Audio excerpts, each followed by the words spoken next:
So Carolyn, congratulations on being the inaugural Ritter Professor of the Keller Center. And the Keller Center is extremely excited about this. Can you tell me a little bit about the position? So several years ago, you had this wonderful, fabulous workshop that lasted for a whole year around design thinking. The conversations were to die for.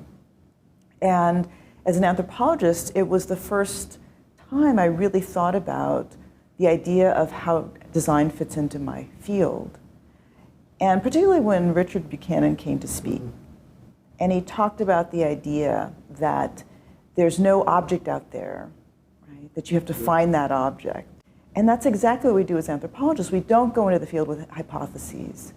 We think that if you already have hypotheses are full of so many presumptions, you must be pretty far along in your research. So we enter the field without presumptions, and we then try to find basically the cultural design. And how do those things fit together? And so it was the first time I thought about the relationship between ethnography and actually articulating the design of a culture. And I just loved that.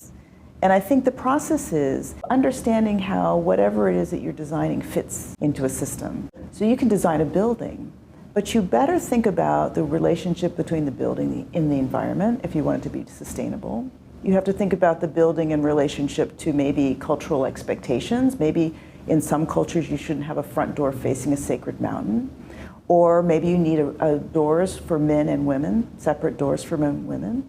Or maybe there's in relationship to other buildings around it. For instance, in Philadelphia, there used to be a rule that you couldn't build a building higher than the William Penn statue on the top of City Hall, right? So and then you also have to think about costs and future costs. So there are all of these things that go into the building, in addition to how people walk through spaces, how they coalesce around spaces, what makes them feel warm and happy or cold.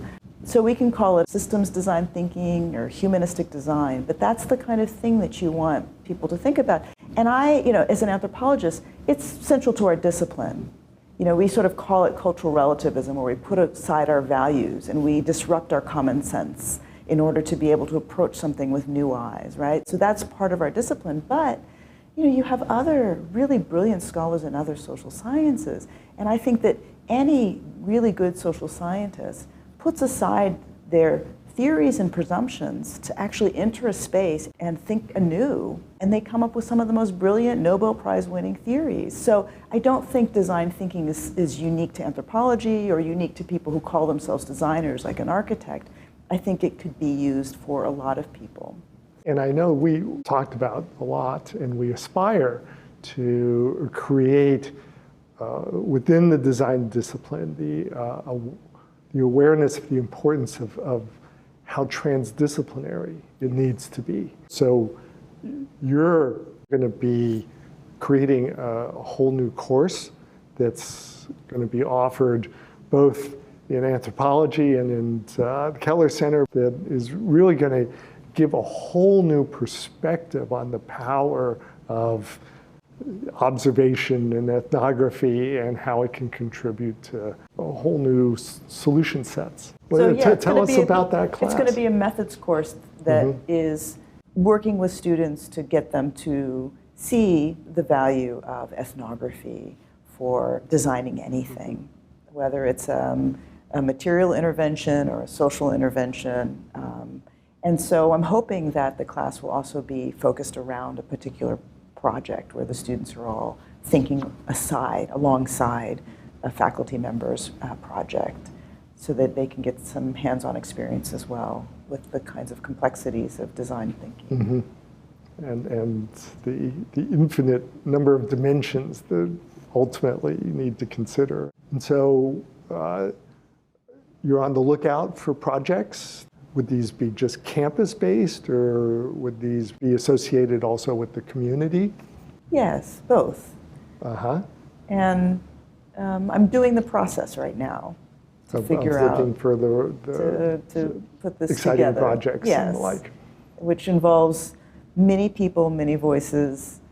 So whenever I approach ethnography, what the problem is when people have a certain set of values but they don't align with actual practices or outcomes.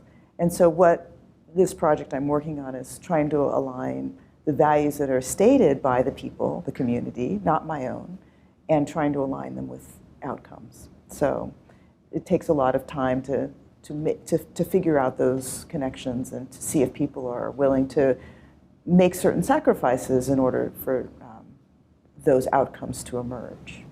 People, organizations don't really have the time to think through, and so inconsistencies are, pop up aplenty, and particularly in the more complex problems that we face. And it's the identification of the inconsistencies that's often the nexus of the great insight or the innovation or at least the big step forward. As you said, that's the first step.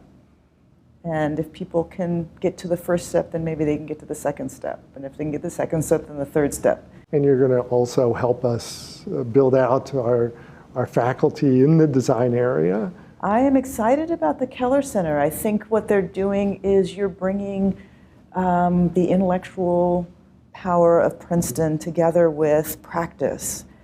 I think you're not setting aside the important ethical components of design. And I love that about what you're doing at the Keller Center.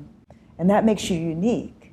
And you're encouraging students not to just start immediately with something that was in their head that they really want to see happen. And so they cherry pick information to get to where they want it to be.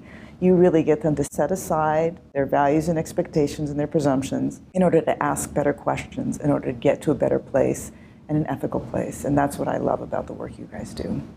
Also, this isn't about building a design school, but it's about building a real awareness of the importance, the essential role good design can play in all the ideas that we produce here.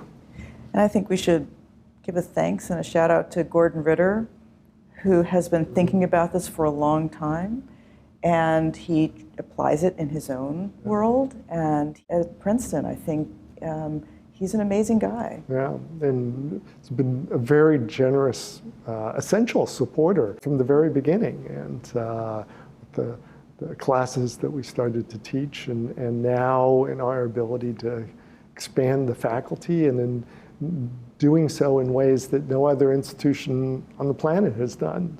We're going to be really pioneering some of these ideas, and hopefully with some exciting projects as well.